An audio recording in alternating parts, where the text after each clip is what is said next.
What's up, my friend? In this video, I'll share with you how I bought this $1 million office with a 10% down payment only. Let's go.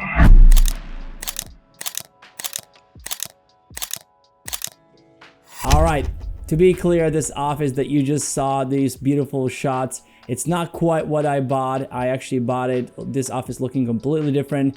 I have a whole video dedicated how we transformed the office that we bought to what you just saw. It was quite a journey, and probably with that transformation, I increased the value of office.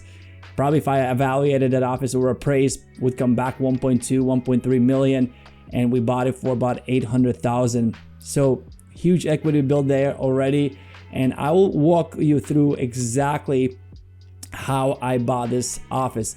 So what happened, I've been an entrepreneur for a long time. I've been living in the San Francisco Bay Area for about 10 years, and during these 10 years, I changed my offices 3 times, and I was always renting. And as a business owner, especially if you want to have some sort of physical presence, and we have to have physical presence because we are filming a lot of content for our course creation business and our own courses in our studio, and we also want to build a culture where we all come to work and we have fun together. We don't have to work 5 days a week. We can work 2 or 3 days, but we want to have a home base. And I was sick and tired of being kicked out. So many times people would say, hey, we're not gonna renew your lease because we're gonna renovate your place. And it was always devastating every time we would have to move. It's very hard to find a good place. It costs a lot of time and money to transition, to set everything up how you like it. And I always knew that I would want to own an office for my business. So what happened, I met somebody, actually a client of ours and they were in waste management business, and they told me how they have bought a bunch of warehouses using this government program that requires only 10% down to purchase all those buildings. And I was like, wow, that's amazing. I made a mental note. That was a couple of years ago. And then sure enough, pandemic hit, and commercial real estate was pretty beat down. Everything else was thriving. I mean, residential real estate was booming, and commercial real estate actually was slowing down because more and more companies were giving up their offices. And I thought to myself, this is an amazing opportunity to buy something. So I started looking at some numbers, looking at what I could buy here in the Bay Area. It's not a cheap area. And I found first one building. And long story short, for working for months in that building, it was a standalone building.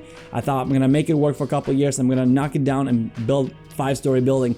That did not work out. I could not secure the loan because the building was in such a poor condition. Then we transitioned and found this place. I saw this listing and I just thought it was completely ugly. It was dark and pictures were very, very bad. But the price was really good, the size was really good, and location was very good. So I said to myself, you know what? Let's just look at it. So we looked at it, and actually it was a lot better than what the pictures showed. Actually, pictures were some old pictures, and the company that was in there, they already made some improvements. Lighting was better. They had, instead of concrete, they had carpet. So I said to myself, you know, it's not perfect, but I see lots of potential. So talked to my agent, we lowballed, we offered less what they were asking. They took our offer, and the process began. So now, I know I teased you on here for a little bit. Now I'll walk you through exactly how I secured this loan. So there are 3 elements, right? So number 1, you need a 10% down. Number 2, you need a company that works with SBA 504, SBA 504 loan. You need a company that knows exactly how to secure that financing on the government side. So that's gonna be 40%, and the 50% will be financed by a bank. So your down payment, government SBA 504 loan, and then bank. And the reason this loan actually is quite amazing, or this program is quite amazing, because number 1, you need only 10% down. Typically you need 20 or even 30% down. It's a lot of money. So that's number 1. Number 2, you will get phenomenal interest rates. Why, you may ask? Well, because the bank will help you secure that loan. So basically, if you default and you stop paying your mortgage, they'll take the property, they'll sell the property, the bank will take their money first, and then when whatever it's left, the government will take the rest of the money. So there's practically no risk for the bank, so it's much, much easier to qualify. Dude, where'd it go? Yeah. That leads me to the next point. So 10% down, small down payment. You will qualify much easier. And then also the interest rates are phenomenal. I think on both sides, the bank and the government, I got about 4%, which is crazy good for commercial loan. So that's how you do it. Couple things that you can mess up quite big. And number one, you want to put that property in a different entity. So for example, my company is one corporation, then I started another LLC to put that property in the LLC. All the documents are under that LLC, another layer of protection. And then I'm gonna pay rent to myself. So I had to put these numbers together to qualify and to, tell them how much you're gonna pay. And I actually had to sign a lease with myself with that LLC. So you want to do that. You don't want to put under the same company, or even worse, under your name. I don't think you can even put under your name. So that's very, very important. The other thing that you want to make sure that you find good partners. There are a lot of people say they can do 504 loans, but reach out in your community and maybe to a real estate agent, maybe your local bank, and shop around and find out who has experience with SBA 504 loan programs. And also I think they need to be certified or qualified to work with the government. So not everyone can do it. But if they say they can do an SBA 504 loan, that probably means that they have done those kind of loans before. So let me recap really quick. So if you are sick and tired of paying rent for your business, you want to build wealth, because this is a wealth play, really, in my opinion. I mean, think about, I bought it for, 800, I think it was like 800, and I have purchased so many different properties, 830, I believe. I think it was like 870 they wanted. So I think I got it for 830, and now probably would appraise about 1.2, 1.3 million. My balance is probably like 700 some thousand. So that's a $500,000 in equity already built in. Plus I'm gonna get to use for my business. So if you've been following me on this YouTube channel, you know how much I believe in learning how to make money. But once you start making money, how do you build wealth? And this is absolutely a wealth building play, because I can leverage this property in so many different ways.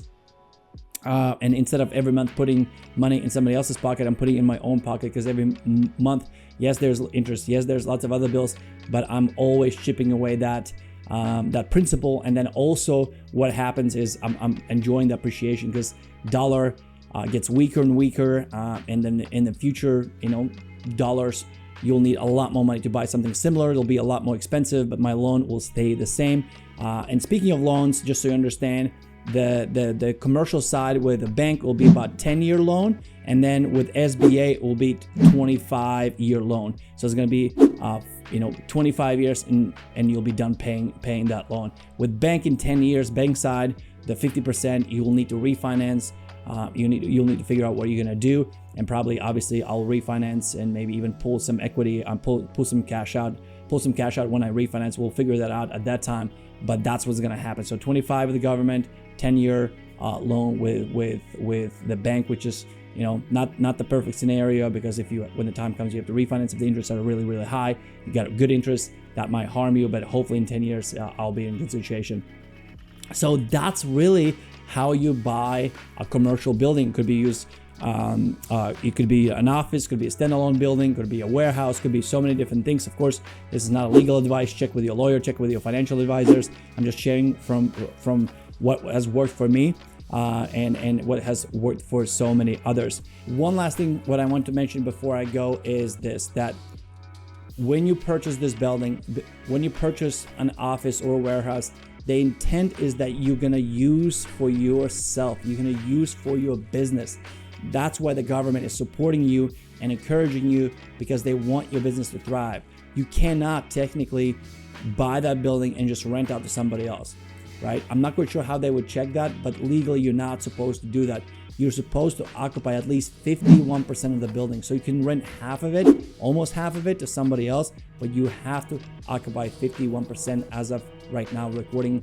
That's what the law says. So if you got some value from this video, please give me a thumbs up. Consider subscribing, because your thumbs up, your subscriptions, your comments below gives sign to YouTube that this is a good video. This is worth spreading to other people, to other entrepreneurs. And as you know, my goal here on this channel is I'm on a mission to help as many entrepreneurs as I can to start and build their businesses, build wealth, and leave legacy. Those are the 4 pillars of this channel.